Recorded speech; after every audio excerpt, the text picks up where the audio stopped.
শেষ হতে যাচ্ছে অপেক্ষার প্রহর, মাঠে গড়ানোর অপেক্ষায় ক্রিকেটের সবচেয়ে জমজমাট আসর টি-20 বিশ্বকাপ। মাঠের লড়াই শুরুর আগেই শুরু হয়ে গেছে কথার লড়াই আর মনস্তাত্ত্বিক যুদ্ধ। ডিফেন্ডিং চ্যাম্পিয়ন ভারত কি পারবে মুকুট ধরে রাখতে, নাকি ভাগ্যের ফের আর শিশির ভেজাবে সুরিয়াদের কপাল? উত্তরসূরিদের নিয়ে এবার মুখ খুললেন ক্যাপ্টেন কুল মহেন্দ্র সিং ধোনি। ধোনির চোখে ভারত এখন এক ভয়ঙ্কর শক্তির নাম। তার মতে অভিজ্ঞতা আর তারুণ্যের মিশেলে এই দলটির সামর্থ্য প্রশ্নাতীত। কিন্তু বিশ্বকাপের মঞ্চে ধোনির কপালে চিন্তার ভাঁজ ফেলেছে শিশির নামক একটি ছোট শব্দ।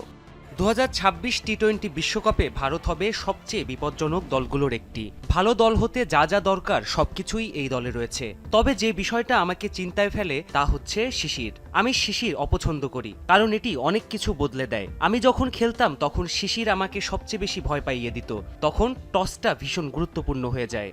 ক্যাপ্টেন কুলের মতে শক্তিশালী ভারত অপ্রতিদ্বন্দ্বী হলেও টি-20 ফরম্যাট অনিশ্চিত। ক্যাপ্টেন কুলের ভয় কোনো একজনের খারাপ দিন বা হুট করে আসা ইনজুরি যেন স্বপ্ন না ভাঙে। তাই তো এই জমজমাট ফরম্যাটের অনিশ্চয়তা নিয়ে দলকে সতর্ক করেছেন এই কিংবদন্তি। নিরপেক্ষ কন্ডিশনে আমরা বেশিরভাগ ক্ষেত্রেই জয়ী হব। সমস্যা তখনই হয় যখন আমাদের কয়েকজন খেলোয়াড়ের দিনটা খারাপ যায় আর প্রতিপক্ষের কেউ একজন অসাধারণ একটি দিন কাটায়। টি-20তে এটা হতেই পারে, তবে যাদের যে ভূমিকা দেওয়া হয়েছে সবাই যেন সেটি ঠিকমতো পালন করে, তাহলেই আমাদের স্বপ্ন পূরণ হবে। চলতি মাসের 7 তারিখ যুক্তরাষ্ট্রের বিপক্ষে ম্যাচ দিয়ে বিশ্বকাপ মিশন শুরু করবে ভারত। এরপর 15 তারিখ সেই হাই ভোল্টেজ ম্যাচ। কিন্তু পাকিস্তান ম্যাচ বয়কট করায় সেই মহারণ নিয়ে জেগেছে শঙ্কা। চিরপ্রতিদ্বন্দ্বীদের এমন পদক্ষেপে বিশ্বকাপের জৌলুস এখন খাদের কিনারায়।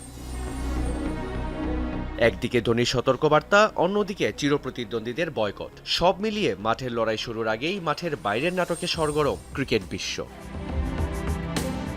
রিয়ান রাফতি, যমুনা স্পোর্টস।